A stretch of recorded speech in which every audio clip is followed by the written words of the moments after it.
Hello, I'm Derek Wheatley, and welcome to episode 34 of the Wheatley podcast. As always, thank you very much for your support during the week. We had Kieran on last week, as you know. We had a great reception to that. An awful lot of people tuned in to listen to him, and very motivational stuff for Kieran. It was very nice for him to give us his time because of how busy he is, and he's got the Polaris event next week and all those kind of things. So it was brilliant. Like I said, great feedback. We're still doing the Facebook Live thing on Sunday. We're actually recording this now on a Sunday, so I'll be doing it tonight. Tune in for some chat and a couple of songs. I say every week, it's me butchering songs, but not every week. Sometimes I get them all right, and then other weeks I properly butcher them, but that's all a bit of fun. Anyway, let's get to it. I'm going to introduce my guest, and she is a photographer and the lady behind Wild Heart Photography. And her name is Michaela Fox. Michaela, how are you? I'm good, thanks. Thank you very much for turning up on your Sunday. Thanks very much for having me. You do not have a quiet Sunday this Sunday, no? No. You have the podcast and then you're working? I was meant to be working, so I actually have the evening off now. Yeah, it was good. cancelled, so yeah, it was meant to be very busy, but thankfully I have the day off after this. Well, look, if you want to look at my face a bit more later on, I'm live. Listen, Michaela, give us just a short history of your upbringing. Sure. So I was reared in Clara, County Offaly, and I lived there until I was 11. Okay. And then we moved to Athlone with my brother and my little sister, who was only 1 at the time. Right. And I would have been in 6th class, just finishing up 6th class when we were leaving Clara. So I actually had 3 months left of school, primary school to attend, and I finished that in Coosa National School in Athlone. Must have been difficult enough, was it? It was. Yeah. It actually was. It was whatever about starting, first year and everyone's new going in together, but it was the finish.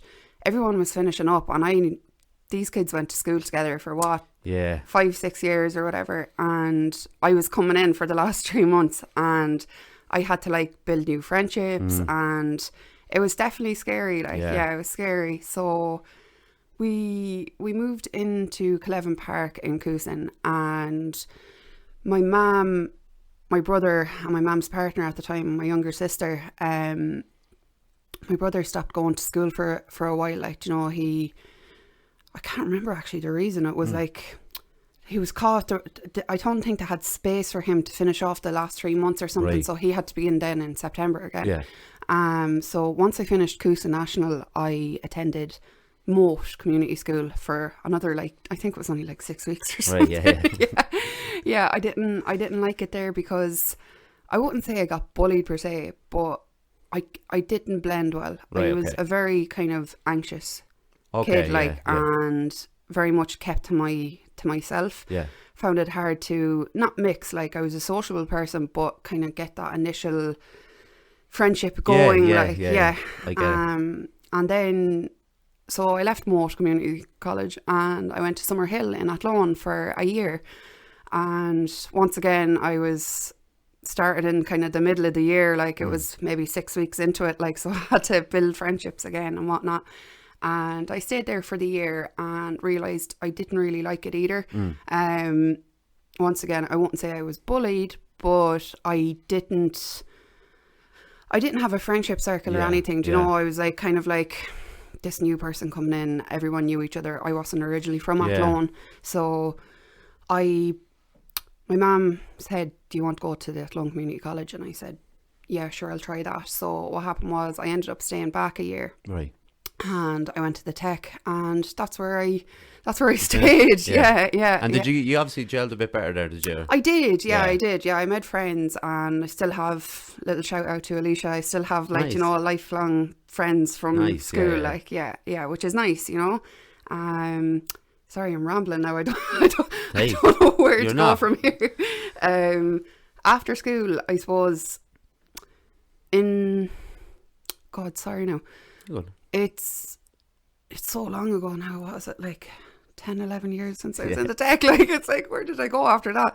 Yeah, I done a couple of PLC courses, and then I went in 2000 and 16, I went to Galway to study art, and it was just like another kind of PLC. Yeah. And unfortunately, like, because I had done a previous level 5, the Department of Social Welfare were like, you've already done a level 5, you're not entitled to back to education allowance. Right. You need to go back on the dole. And I was like, but I'm doing something that I love. Like, would it not be better for me to be getting back to education allowance and be doing something rather than being back on the dole? Like, I'm not doing anything. Yeah. And no, I ended up having to leave. And that's when I came back to Athlone then, and sort of started with the photography. And now here you are. And here I am. But like, the amount of times I've heard and that thing of people want to do something, but the social welfare say, well, if you're going to do that, you're not going to get the money or whatever. And it's a bit like, it's a bit shocking. silly, really. It is. Let's not get into social welfare. Let's not get down. Let's keep it positive. When did you first become aware of mental health then? So like, I think like I was always really an anxious child, like, but of course, like, I don't think as children we really know like what's kind of wrong with us, what is mental health. We just know that we're anxious and, you know, we feel frightened. Like, as a child, you know, I would have been quite clingy to my mother, and, you know, I had like, I wouldn't say I had a terrible upbringing, but I would have had like, you know, there was some trauma there too. And I think when I was 17, it was in my last year of school. I remember it was before my leaving cert, and to be honest, like with the leaving cert, like I wasn't one of these study, you know, I didn't get down, knuckle down, like I was just like, be grand, like. Be grand, yeah. And I remember feeling like super anxious like every single day, but then it started to kind of like become more, how do I explain it? Like it was more, what's the word? I'm just going to go with anxious for the time being. But was it one of those things that like became almost like overwhelming anxiety? Overwhelming, absolutely, absolutely. It was like overwhelming. Like every morning, like I'd wake up and I just feel like the world was going to end every single day, and I couldn't pinpoint why. It was just like, oh my God, like I feel so isolated, I feel alone. So I began to kind of talk to my mum about it, and she thought I was just kind of going through like a phase and that, because there was personal stuff going on with family and whatnot at the time, and she thought I was just taking a hit from that. But I remember one day I came home, this had been going on a few weeks now, and I was unable to eat. Like I literally couldn't put something into my mouth without like gawking and like feeling sick. So I lost a good bit of weight, and you know, my schoolwork was affected. I was constantly just, head was messed up. And I went to my mum, she was in her friend's house at the time, and just visiting, and I came in and I was like, Mum, do you know, I don't feel good. And she was like, what's wrong? And I just broke down crying, like. And she was like, okay. She said, we're going to contact the GP, and the GP suggested that we go down to Lomans to be seen. And then when I heard the word Lomans, I was like, no, I'll make it stop. Like, you know, it was just like, I was so ignorant to it at the time, and I know that's okay now, because I didn't know like what it meant, like, you know, I didn't have knowledge of mental health or different diagnoses or anything. So when I was brought down to Lomans that evening, the psychiatrist, you know, was asking me a bunch of questions, and I was kind of hesitant to tell him how I actually felt, because the thoughts that were in my head, I was like, I'm going to be, you know, locked up if I tell him my thoughts, like. That's it, yeah. And I remember I just told him, you know, I didn't know the word, but turns out now it's called intrusive thoughts. Yeah. And he actually diagnosed me then with OCD. And I was like, OCD, okay. And it felt good. I remember in that moment, it felt like, oh my God, like there's a name for it, like, you know, it's not like I'm going crazy, like. And he put me on, jeez, what was it at the time? Because I was 17, you technically weren't allowed to be on Prozac, but I was going to be 18 that August. Right. So I think he put me on, could have been like 50 milligrams of Prozac or something to start me off, and told me, you know, I'd be getting linked in with a psychiatrist in Athlone and, you know, a therapist. Excuse me.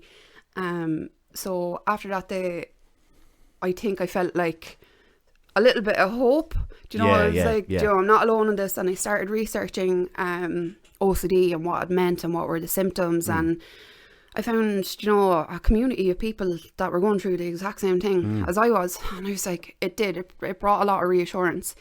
But the thing about it is, with OCD, reassurance can be a double-edged sword, because you can turn that into an obsession as well. You're constantly like seeking, like, is it okay if I had this thought? Is it okay if I had, you know, that thought? And when the person, like, you know, that you're asking, like, doesn't give you that reassurance and says, no, you have to, you know, figure that out for yourself, you know, because you have to kind of, it's a cycle. You'll keep asking, you'll never get into recovery if you continue to ask, like, you know, and that can be challenging in itself, like, you know, just having to be like, no, it's okay, I'm normal, I'm not going crazy.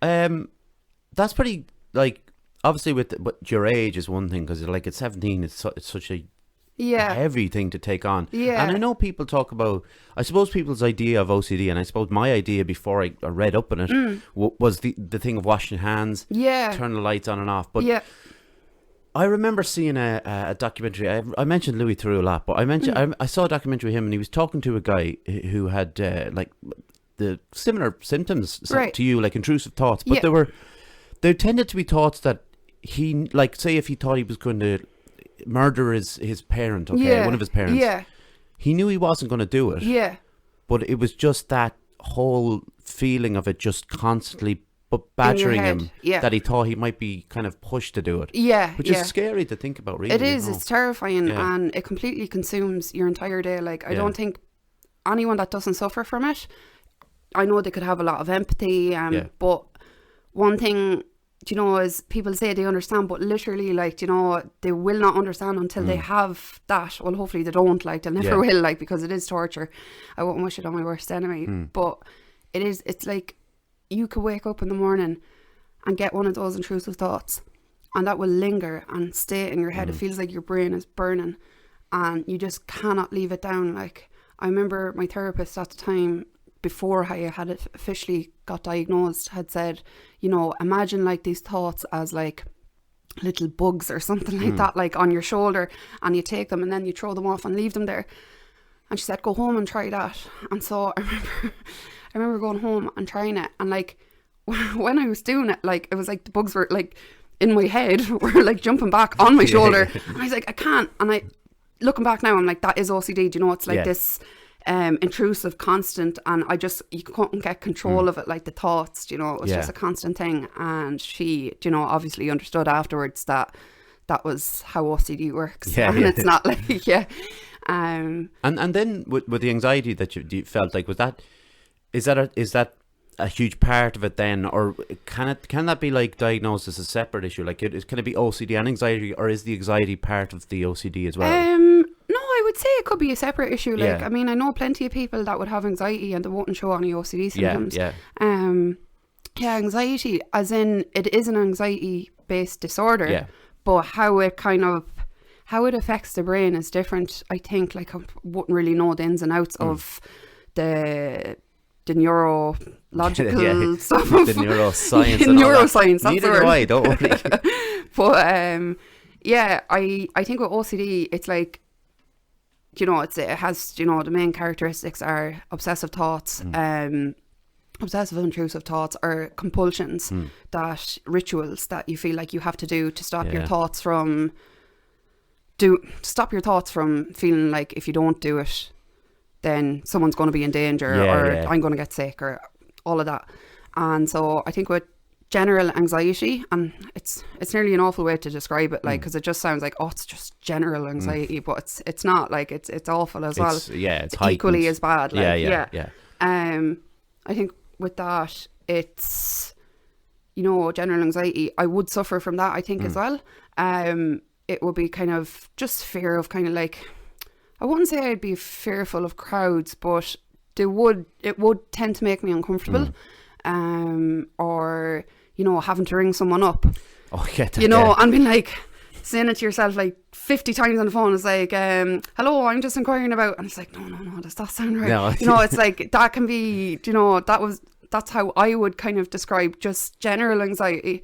I'm sure people have their own experiences, you know, that are probably more severe as well, but that's like, that kind of social, because I get the crowd thing, I get the phone thing, and like we're obviously going to be talking about what you do now in a minute, but that whole thing of this is all going to tie in with what you do. Like, you have to face people, crowds, you have to call people and all that. So, you know, you are challenging it every day. You're taking it on every day, which is only going to be good. Yeah. A good thing for you, you know. And I suppose, you know, like, if I would give anybody, and I'm, you know, not keen on giving people advice, but I have like the anxiety, severe anxiety and all those kind of things.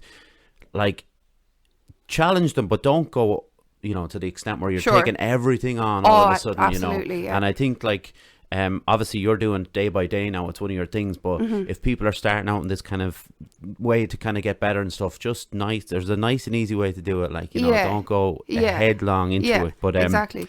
Listen, Michaela, tell us a bit then about when you first became interested in photography. Well, my earliest memory of photography was, I think I was about 9, and I entered this like photography competition, and it was like to win like a free, like, I think film camera or something like that at the time. And so I entered in like a photo, and the funny thing is that it wasn't actually my photo, it was a photo that my dad had taken, but I chose it, and I was like, this is going to win it, and it did win it. And I remember winning the little camera. I don't know how long, I think me and my brother fought over it for like months, like, but then I left it for a while. At 9 years of age, I left, my potential career aside. You retired with one win out of one, so it's good. And I remember then in 2012, I got like just a digital camera, and I started playing around with it, and I was like, I really enjoy this, like, you know, it was still just a hobby, like, and I just remember loving just going out taking pictures of flowers, or, you know, thinking they were amazing, like. And then once again, you know, I left it aside. You know, I had a couple of years where my mental health wasn't the best, so I didn't have kind of the interest in it. And then in 2015 I got my first DSLR. So I went out to DID Electrical. I actually took out, I think I saved half of it. It was only like €400 or something, which was a massive amount to me at the time. Of course, yeah. And I remember, I think I took out like a loan of €200 or something like that to get it. I can't remember. And I went into DID, and I was like, I'm getting a camera where I can take the lens off the body. I just thought it didn't matter how good the quality was. I was just like, the fact that I could do that, it felt cool. It was really cool, And I took it home, and that's really what kind of kick-started it. Like, I still, like, I didn't officially make it my business until 2018. But for them, 15, 16, 17, 18, like 3 years, I had that camera all the time. You know, I was taking pictures of family, I was taking pictures of friends, dogs, everything. Like, it was just, it was constantly with me. And then, like, a family friend said to me, he was like in early October 2018, he was like, did you ever think about making it, you know, a business? Like, I was like, oh no, I don't think I could do that. Like, you know, that's like me owning my own business. Like, it was just something I'd never think I could do. Like, but that thought, you know, or that conversation stayed in my head. And I was like, do you know what? I might try. Do you know, I love what I do, regardless if I make money from it or not. You know, I'd still be doing it. And I remember thinking, in previous years, you know, I'd worked and everything, but my anxiety always got the better of me. And I was like, you know, will I ever be able to work a full-time job without being so anxious or having my mental health interfere with it so bad? And so I thought, maybe it's not a bad idea. So I remember I started off, and I think I charged like €40 or something like that for a session. Like, it was quite small in comparison to what photographers would charge now. And I went out, and I done like a little girl's birthday party. And I brought the photos home, and I was like, oh my God, these are unreal. Like, this is my best work ever. Like, I thought I was just savage. Like, I was like, I should be charging like €100 for this. I look back at them photos now, Derek, and I'm like, oh, what was I thinking? Oh, like, really? I mean, they're not terrible, like, but God almighty, like, it's It's funny though, because I suppose this is the big thing, right? So, you know, they say you have an eye for it or you don't have an eye for it. And I suppose, like, that's just a phrase to people who don't know what photography even is as an art form, let's say. So, like, what are the kind of, to you, what are the various elements that go into making a good photograph?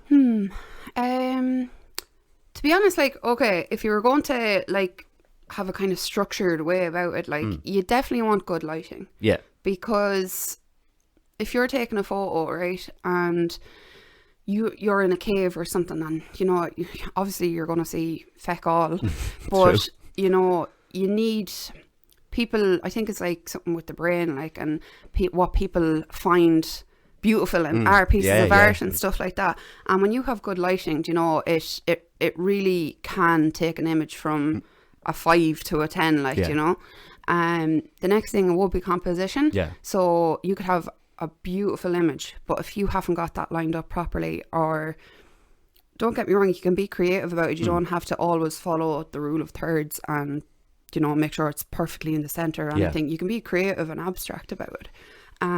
But if you say take a picture of like a couple on the beach and they're like far off into the distance, like, but on the right, and your main focus is on the sea, it's kind of like, it's confusing to the viewer because it's, what am I actually meant to be looking at here? Is it the beach or is it them? So you have to be quite creative and think about how to frame your shot. Yeah.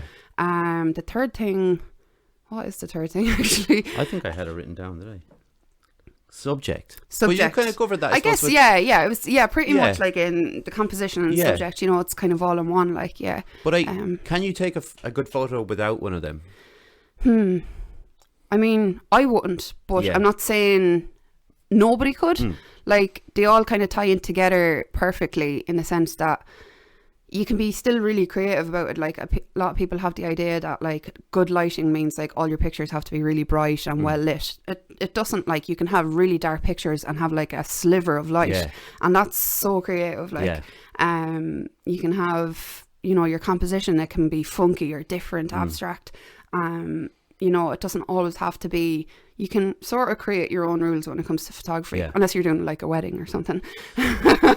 You don't want to be like, photographing them upside down or anything. Experimenting with I think there's one particular photo, right, and it just always stood out to me. The first time I saw it would have been years and years ago, and it was that it's called Dali Atomicus. You know that one, where it's Philippe Halsman is to do the photographed it, but Salvador Dali's in it.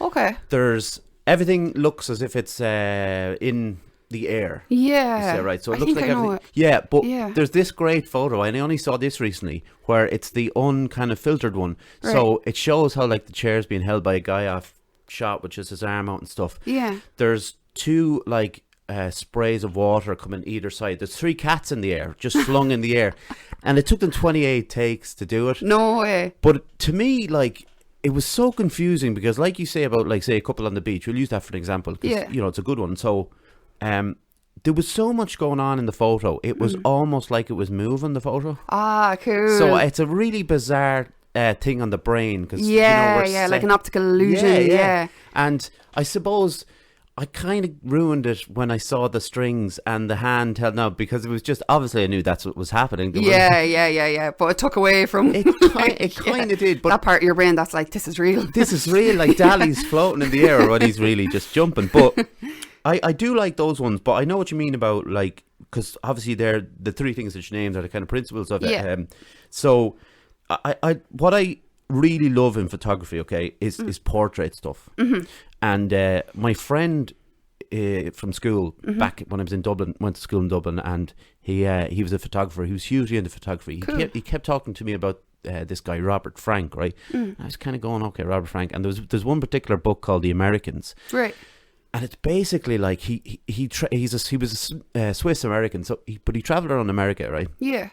And it was all just portraits of people. There wasn't nothing flashy. But you'll have done it, obviously. I think there's so much skill in a portrait photograph, because people love landscapes and like big. Of course, yeah. But when they see someone's face and they've got, like, whether it's, you can tell that if they've had a tough life, even, absolutely, yeah.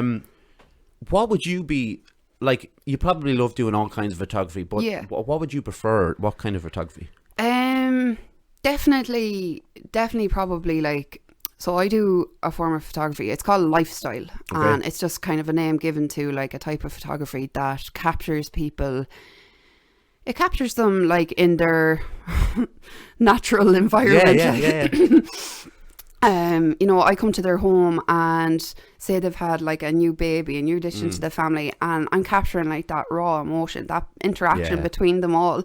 And I love that because it does tell a story. Yeah, for sure. And it's not like sitting there, you know, pose, smile, move your legs this way. I do give them guidance if I want, you know, a certain photo, but generally I like to let them interact among themselves, you know, like it's just wonderful to see. And I'm actually in the middle of creating my website, and that's actually what I was writing about, is like there's over 7 billion people on the planet, and you know, nearly every day I get to capture and witness, you know, little small parts of people's stories, like, you know, and I think that would be my favorite kind of part of photography.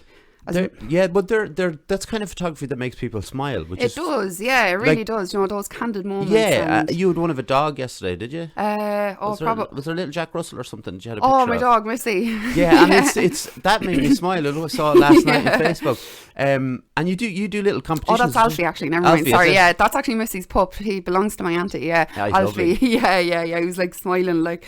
But you do like little competitions as well on your. I do. Yeah, I do.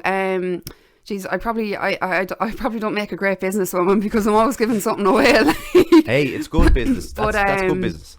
Yeah, I like to be able to, because I know photography can be expensive, and I do have to charge at a certain rate that allows me to pay my taxes and have a wage for myself and my equipment and stuff.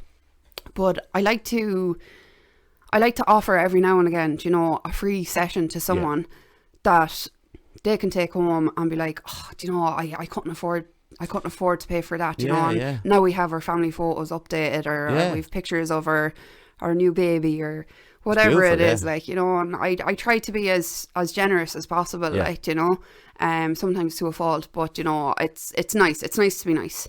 Absolutely it is. Like, and you don't see a lot of that on Facebook, where people are in business and stuff giving, you know, and that's only going to stand to you, because people are going to, for sure, because people will say, oh, I got Michaela gave this really it's a good thing. So then when it comes to like influences like and inspirations, I suppose, when it comes to photography, what would be your main ones really? Let me see now. So I take a lot of my inspiration, like I'm part of a lot of groups on Facebook. Like I wouldn't really know of any famous photographers or anything like that, but like there's lots of different groups on Facebook, and there's just fantastic photographers on there, and I'm just like particular photography society is called the Fire and Ice Photography Society, and the two people that own it, they're she's Brazilian and he's Welsh, and like I look at their stuff and I'm like, someday I want to be like that good, like you know, it's just like I look at their stuff and I'm able to kind of see, you know, the effort, you know, it could be something so simple, like, but it's still like just stunning work, like, you know, and not that I would ever like copy, because I believe in, like, you know, you're born unique, like, you know, and stick to your own kind of unique nature. But I like to be inspired by other photographers too, and I think that's something nice about anything kind of art, is that we can take inspiration from each other. So yeah, I would say, like, if I had any influencers that I get ideas from, it'd be that Fire and Ice. Oh, we need them for everything, don't we? Like, absolutely. It has to be, like, especially with creative things, you know, there has to be influence. Absolutely. I tried to do photography for a little while, but I suppose I was struggling with my mental health, and I didn't really travel anywhere, and, you know, that was kind of, but I enjoyed it for what it was, and it actually led me to start looking at photography and kind of trying to figure this thing out. We'll go into the ad first, but I want to talk to you a bit about, like, videography a bit, because be a bit of a nerd about it, like, you know. But yeah, we'll do the ad and we'll come back. Cool. If I can find the cursor there. Fusion Training Centre, Monksland Athlone, a place to train in Brazilian Jiu-Jitsu, kickboxing, martial arts and CrossFit. A great atmosphere with experienced coaches and a real sense of community. If you want to join the team, find us on Facebook at Fusion Training Centre, or drop in for a chat. Fusion Training Centre, train like a warrior. So, Michaela, I want to actually ask you about this, because I was watching a film the other day, Punch Drunk Love, okay? And it was like you were talking about the couple on the beach, and our brains get a little bit confused if we're focusing one way. So there's a scene where Adam Sandler is sitting on a couch. So I'm visually showing Michaela what this is. You can't see this at home. But so he's here, and the camera moves. He's on the right of the screen. And the camera moves all the way to the left. So he's on the left of the screen, and he moves all the way to the right. Now, I thought it was brilliant. Yeah. But at the same time, and this doesn't have to be about videography, but it could be about photography as well. I'm sure that would throw a number of people off, because it's a weird... Yeah. It's not something we normally see. Yeah, exactly. Yeah. And I think a lot of films nowadays are kind of... they're doing something different, like, it's not like just the standard way that they normally shoot, like, And it's good. It is, it's different, like, it's good to see, new techniques and that in that industry. Usually, like, I wouldn't know a whole lot about videography. No, but good. I know, like, you'd have your gimbal, like, it's like a device that holds, like, your camera, and it stabilizes. It's just like an image stabilizer, basically. And, they would pan that across, like, and it's quite a different technique. Whether people like it or not, some people, might be thrown off by it, like, but I think it's fun to see new kind of techniques and stuff like that. What did you say the name of that? Punch Drunk Love. Oh, okay. Yeah. I haven't seen that one. You should check it out. It's really good, and there's just, I kind of tend to line photography sometimes with cinematography, just because it's just a movement of it. Oh no, to go hand in hand, like, and like a director of photography on the film set, if people don't know, is the person who will go out scouting locations and things like that. Now I've seen some films where the film mightn't necessarily be that good, like it might turn out to be a bit of a crap film, but then you kind of come away from going, oh, that was beautifully shot though. And I remember seeing these big like these big canvases they're kind of using, like I talk about like things like There Will Be Blood and films that are just almost all about that kind of thing. The visuals, like, and they're stunning, like, and but the film could be crappy, but those images and what they capture, and they are closely aligned with each other, because of the photography side of things. Is the way they start a film is start taking like stills of a location or whatever like that, and I love the beauty that people can capture, and that goes back to what you do.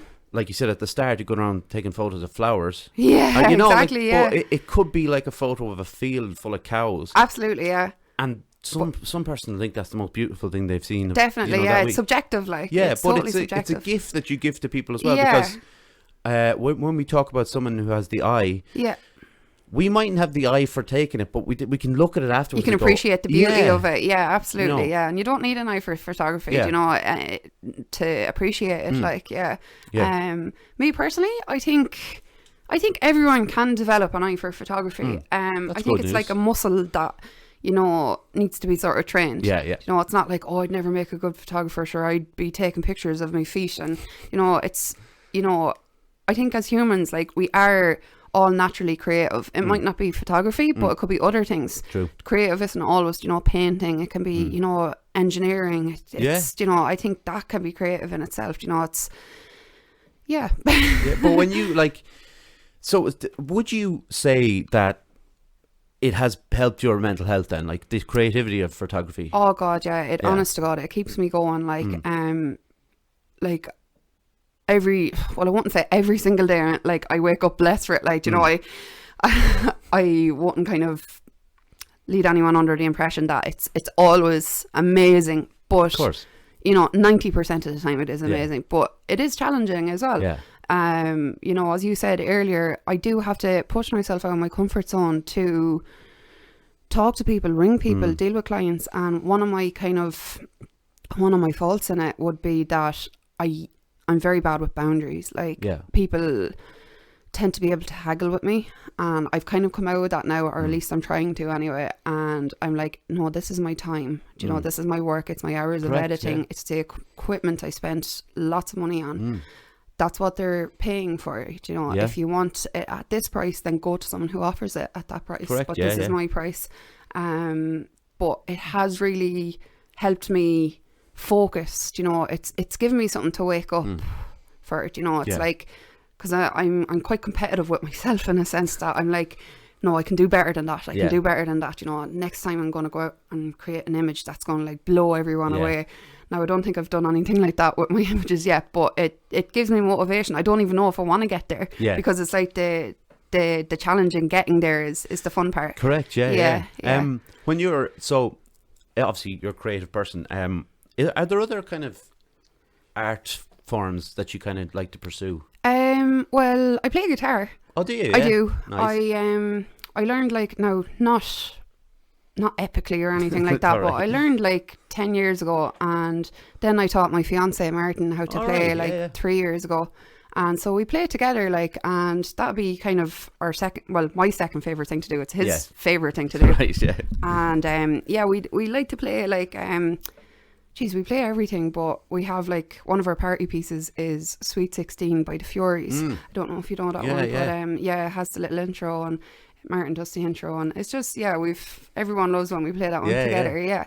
And another creative pursuit, let me think. It's, you know, actually that's a lovely thing though, like as a couple, like, in, you know, engaged to have something creative that you actually like to do together. Which Definitely.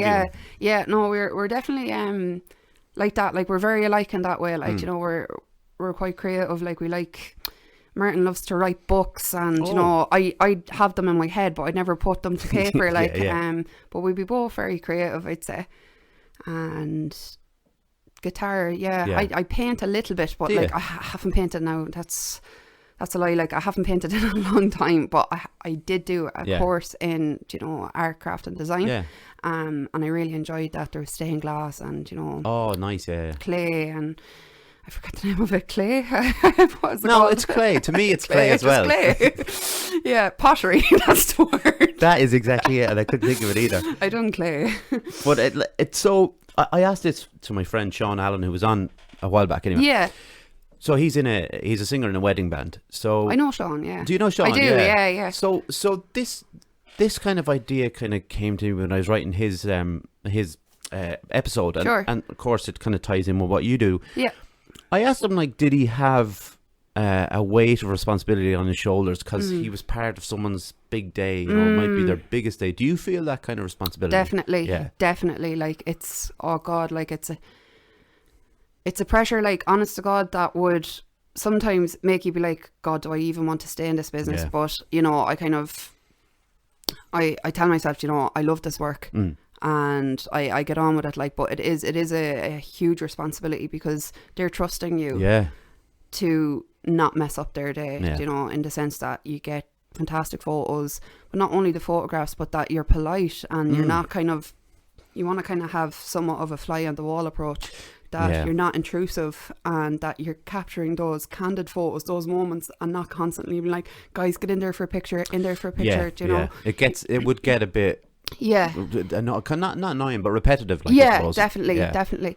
And you know, thankfully so far I haven't done a lot of weddings so far it's only been 3 weddings, but I've another one coming up in October now, and I think it's fantastic, you know, for someone who's kind of technically only in the business. It'll be 2 years now next month.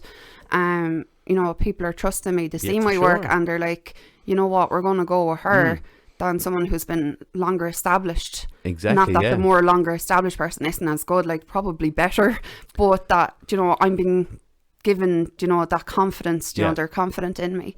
I think it's deadly for you, like, and not just for monetary reasons, because it's obviously great that you're making money. But there's more to it. And like, kind of with that question, I suppose I was thinking of it like a bit deeper, and I was trying to put myself into the position that somehow kind of heap this pressure on my shoulders if I could feel it. But I do think that, like, if Sean's band, the Suite they're called, if anybody wants to book them, like, if his band messes up, it's a story that you tell where, like, the band is terrible at the wedding, but your photographs are, like, you know, keepsakes. They're going up on walls. Honest to God, yours is a bit more. I can't be kind of like, you know, I can't. There's no room for messing up now, in the sense that when I take photos, I'm taking, like, I put it on a high speed shutter, so it basically means, like, your camera's going boop, boop, boop, boop, boop, you know, so that, because people blink so fast, like, you don't realise how quick people blink, and I remember in the beginning when I started off, you know, I'd just take 1 or 2 photos and like one person's eyes would be closed, and then in the next photo their eyes would be open but someone else's eyes would be closed. Yeah. And you can't Photoshop someone's eyes in like that aren't there in a sense, you know. It'd be very creepy if you did, probably. Yeah, just Photoshopping googly eyes in. But yeah, like don't get me wrong, I've had some funny moments as well. Like I think having anxiety as well makes me a type of person that's like, oh God, born with 2 left feet, like, you know. I remember going into it was the morning of a wedding, and I went into the bride's house and I seen her, and she was sitting in like a blue dress, and I was like, oh, that's unusual, but it was really nice. It was like a cocktail dress, and I was like, that's really unusual, you know, for a bride, but it was still beautiful. And I went over and I had like a gift and a card, like, and I was like, you look so nice. And I was giving her a hug. This is before COVID, obviously, like it was like last year. And I was giving her a hug, and I was like, you look so nice. And she was kind of like, oh, thanks. And then like a girl came in and she's like, that's not her. Oh. I was like, oh my God. I was like, I can't believe it. I was like, I'm so sorry. Like this woman, like the stranger being hugged by me, hadn't a clue what was going on, but they were the image of each other. So I do make silly mistakes like that, and I can laugh about them, like, you know. But this is it, and like anxious people, like I'd be like that. I'd be kind of tiptoeing around a bit, and so it's like, oh, should I introduce myself now, and then I leave it too long, and then I say, well, I can't introduce myself now. You know, that kind of thing, and overthinking, like, everything's over, and I remember at my brother, and this was the first time I saw the skill of a wedding photographer. Yeah. I was at my younger brother's wedding 2-3 years ago now. Should have get that right, but so I saw the 2 photographers. Okay, so but you rarely saw them, but they were like, if you kept an eye out for them, they're there. They're sneaking around here and there and taking these kind of, like you say, candid photos and things. And it's such it was almost like a dance routine they were doing, the way they were circling around there. Definitely. And I really admired what they did, especially when you saw the end result and how good they were. And they kind of had to deal with like dodgy weather as well and things like that. So there's actually a proper skill of being there, but kind of not being there at the same time. Definitely. And that is, you're right, it is a skill. Like it's, you know, you have to be very subtle, you know, but also let them know that you are there and that you're not kind of being lackadaisical. And you know, oh, I'm just over here, call me if you need me. No, you have to be, you know, it's a fine balance. So here's, because you mentioned COVID there, right? So so for the last few months, 6 months, whatever it's been, what have you been have you been still keeping active, or like only started to kind of get active again, but since COVID hit, like, you know, I had like a wedding, a lot of communions, confirmations, they were all cancelled, unfortunately, you know, and that's nobody's fault, like, you know, it's but I decided, you know, what had happened was my laptop, it's a fantastic laptop, but the charger broke. And one evening, you know, I was just editing, just doing my own kind of personal work, like composites and stuff. And next thing, like, the charger was like sparking, and I was like, oh, better get that out. And so that set me back, because it took a long time. It took nearly a month for a charger to come, because a few places got me the wrong ones and stuff. But that set me back in the sense that I wasn't really editing as much. And I'd say, like, as much as I love taking people's photos, I absolutely love editing. Like, I could stay up editing all night. And you know, I was sad that I couldn't do that. Like, that kind of left me twiddling my thumbs throughout the last couple of months. But when the charger eventually arrived, I got back out and I started taking photos of stuff. Like, you know, it was like I seen just in my front garden. Like, you know, when you're a photographer, like, or just creative, you see opportunities that most people wouldn't see. So I've seen like a couple of daisies in the garden, and I was like, I have a lens that's a macro lens. Well, it's a semi-macro, like it can get up quite close, and, you know, have that lovely bokeh blurry background. And so I took the picture of the daisy, and to look at it, you know, it was nice, but it wasn't anything special. Took it back in and put it on the laptop, and got these like overlays, like they're like little fireflies, and got little overlays of butterflies, and stuck them on the daisy, and, you know, made it magical. Like, it was like something out of a fairy tale book or something. Class, so little projects like that kept me going over COVID, you know, until I started getting bookings again. And do you like, because I didn't ask in the last piece, do you like taking kind of landscape photography? I absolutely do. You know, it's not often that I do get to do it, but when I do it, I absolutely love it. Like, it's it's great work because you're really taking in the beauty. Like, you know, sometimes you have to kind of remind yourself, you know, to actually take it in, you know, because sometimes you're like, oh, I have to make sure my shutter speed's right. Is my ISO correct? I don't want my photo being grainy. So you have to kind of like, you know what, just take it in. If it comes out well, I'm not currently selling any landscape pictures, so it's just for myself, like, you know. I think that's what, like, because obviously you're not selling them, so that kind of side isn't part of it. But I think what you would have started out with, say, when you were a kid, seeing like the beauty. It's like trying to hold on to that part, but then the technical aspects start creeping in. Yeah, definitely. Whereas if I went out now to take a photo, I wouldn't even think about the technical things. It'd be like, bang, oh, that looks class. But I can see how the more like you become skilled as a photographer, the more you have to remember, oh, what I'm taking is beauty, and especially if humans are, because if there's people involved, it's probably easier, is it, to kind of see the beauty in that, like in a wedding or something? Yeah, like I think so. Do you know, like some people, I suppose the kind of person you are, like, you know, I think like the ones that really kind of draw people in on my photography page is like, you know, those black and white candid shots. Like, you know, it's like, I think there's something about black and white that really draws people in, and it's like, you know, it's maybe less distraction from all the colours or whichever it is. But yeah, I think, God, I forget your question. No, do you know why you forgot it? Because it was about 3 hours long. That's what happens sometimes. I do that all the time. No, is it easier to remember the beauty if there's people there that you're taking, rather than, you know, like just a landscape where it's obviously lifeless, but it's beautiful. It's still beautiful. I think when you add people into the picture, it is because, you know, we're human, we look at faces, you know, we recognize emotion, we recognize if that's sadness, happiness, whatever it is. With landscapes, it's a different kind of, I suppose it's, like it kind of, with landscapes, it does take you back to that place, and it might be like when you look at that photo, you get a sense of peace or serenity or whatever it is. Exactly. I think with photos with people in it, it's more kind of emotive, and you know, I feel happy, or I feel that's right. And I think that when I was saying about those if you get a chance actually to look at the Robert Frank photos, the Americans, because it's they're not happy photos, but there's so much emotion in them, you know, that they're kind of startling, you know. But I'll just get the second one in here, and then we'll there we go. If you are someone who enjoys photography, 3D animation, gaming, or graphic design, and have a genuine interest in the media industry, why not check out our creative media course at moatbusinesscollege.com today. Place is still available. I messed it up. I recovered it. I don't think you noticed. No. So yeah, that's a creative media course out in Moat Business College. Like I said last week, I'd be interested in that if I was a younger man.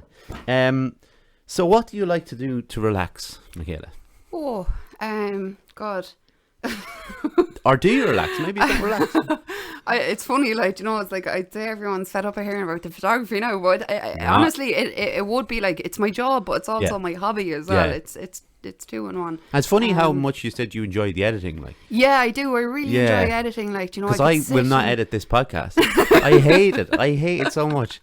Yeah, I think just with, like, at the beginning when I didn't really know what I was doing, I was like, oh, what do all these tools in Photoshop mean? And I'm like, I don't know how to do this. So it was quite frustrating, but now I like pop onto YouTube, watch a couple of videos, you know. I want to know how to put, like, make a dog look like giant and me look tiny or something, you know, like just loads of creative ideas like that. But I suppose I would read a little bit as well, or watch, you know, some series to help me wind down. Definitely, watching Ozark at the minute. I know it's out a good while, but it's quite good. How many series are in Ozark? I don't know. Is it like 3 or something? I think people were saying 3. I actually didn't check because I only started watching it about 2 or 3 weeks ago, and I'm only on episode 4, so I didn't. I'm kind of like the person, I'm like, if it ends, it ends. Like, you know, I'll just continue until, like, I see no more seasons. Like, I a lot of people seem to like Ozark. It is cool, yeah. I do like I really enjoy kind of this part of the podcast, because, like, people are you know, it's hard to remember what you do to relax. You know what I mean? Yeah, it is. It actually is. Yeah. But, like, obviously,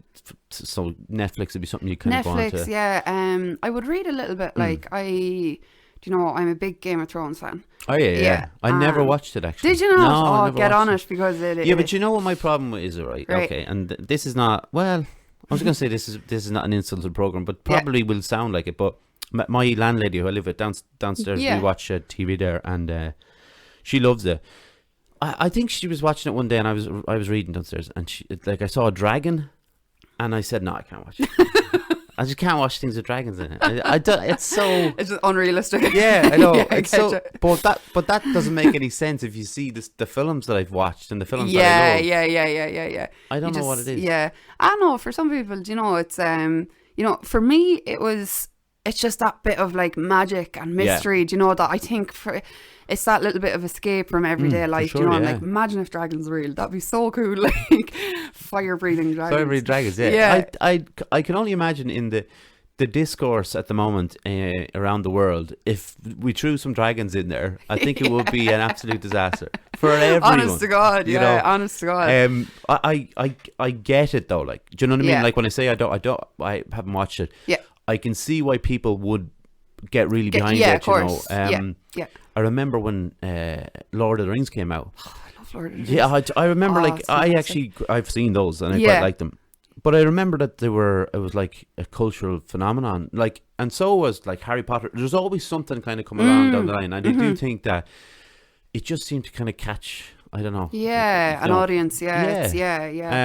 But it is escapism. Oh, definitely. Absolutely. Yeah. And I don't think escapism is always wrong. Like, I think, sometimes we need to get away from that everyday mundane, it's kind of like this place where you're just like, sit back, turn it on, and you're like, get, completely engrossed in it for a few hours, like, and then back into reality again. No fire-breathing dragons. Yeah, well, wishing there were. But, so, obviously, guitar is quite a nice, relaxing thing to... It actually is, yeah. I would play guitar a bit to relax. I haven't been playing it now the last few weeks. Busy?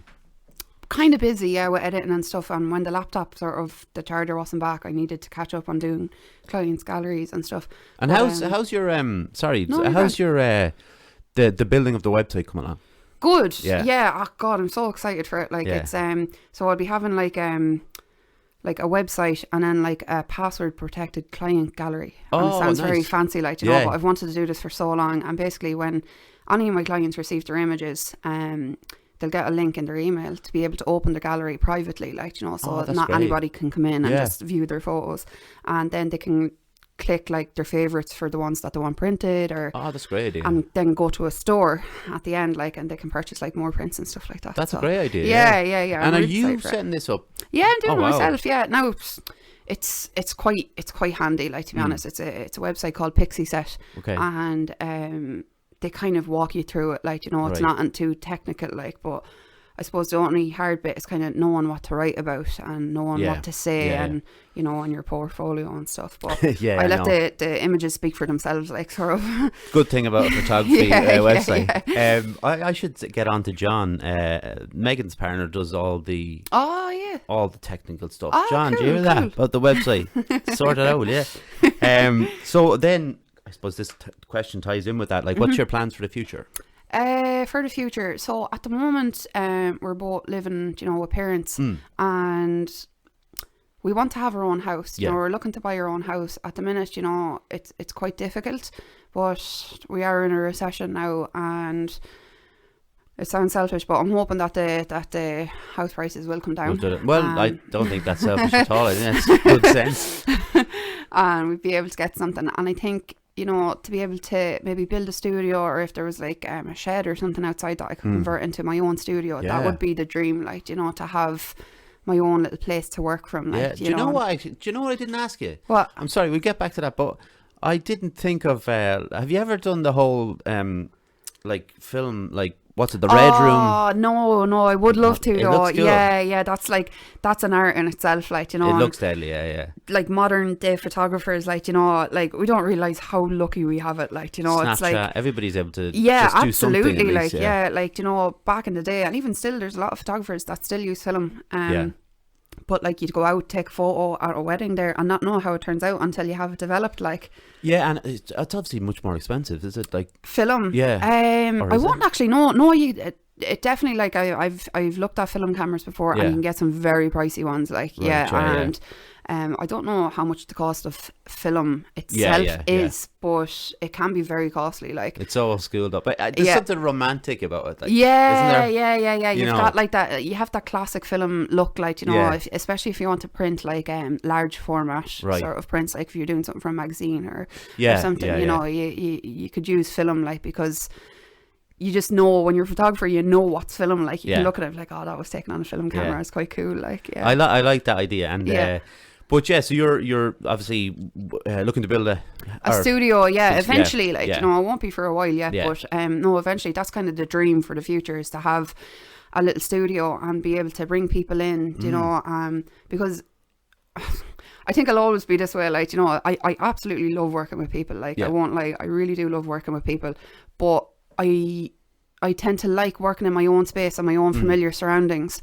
Like last year I was doing like little Christmas photo shoots, but I was going to people's home, and I didn't mind it, but it's carrying all the gear over and, you know, your light stands and everything. It just wasn't the best idea at all. So again, now this year I'm going to be renting out a space to do them. So it's a lot handier. You're doing a Halloween for the competition. I'm doing a Halloween, that's right. I picked my 2 people as well yesterday, so that's next weekend. Excited for that, so I am. That's a really good idea as well, because it's something that I would, obviously, as someone who's not in that industry and thing, I think of Christmas, obviously. Sure, you know. Sure, yeah. But yeah, like Halloween it's quite an American kind of thing. I think being in all those American kind of photography groups got me I'm like bringing it over here now, like, but I think it's nice, like, because when the leaves are falling, and you know, I know a lot of people that just love this time of year. I love it. I think everyone kind of does. Like, it's sort of like, I don't know, there's something peaceful about it, like, and the old is dying and the new is about to come in, you know, and when Christmas comes along, you know, it's shedding, and it's quite symbolic as well. Like, there's a lot in it, like, spiritually as well. I think, definitely, for